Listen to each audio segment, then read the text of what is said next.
श्री नंदा पृष्टि समाज सेवा।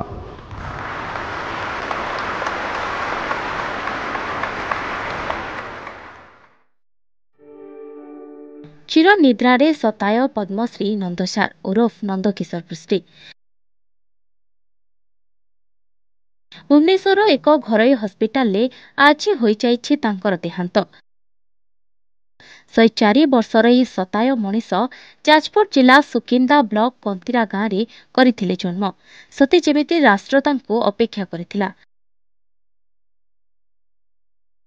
2021 नवेम्बर 9 तारिख राष्ट्र तांको पद्मश्री उपाधि करथिला भूषित। अख्यात पल्लीर सुख्यात मनीष नंदसार होइथिले राज्य और देशर गर्व।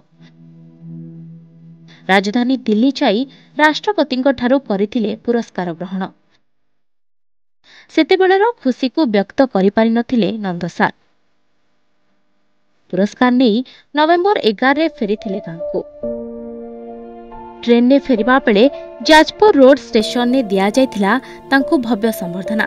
खाली सेतिकी नथिला, सुकिंदा ब्लॉक कुहंतु बा निज गां कंतीरा सबुठी मिलिथिला तांको भव्य शुभेच्छा। बणमल्लीर बास चहटिबा परी नंदसार होइथिले सुबासित।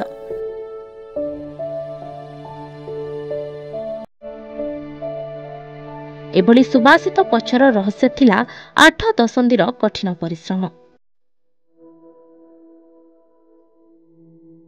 किछि दिन तले असुस्थता कारणरू भर्ती होइतिले सुकिंदा मेडिकल ले, परे जाजपुर रोड मेडिकल को स्थानांतरित करा जायथिला।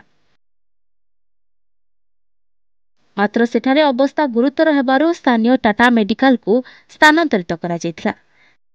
सेठारे से कोविड टेस्ट परे पॉजिटिव चिन्हट होइतिले। उन्नत चिकित्सा पई पठा जायथिला भुवनेश्वर घरोई हस्पिटाल को।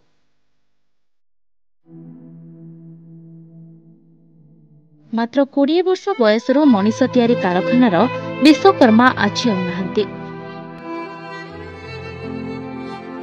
मार्गशीर शुक्ल पक्ष चतुर्थी तिथि करिछंती देहत्याग। निज जन्ममाटी कंतीरा समेत झुरुची समग्र राज्य। निज जिले शोकाकुल परिवेश। मात्र आज राज्यवासी हराइछंती बाग्मी नंदसार को। तांको कर्ममय त्याग लगी आमे जणाउछु 100 कोटी प्रणाम।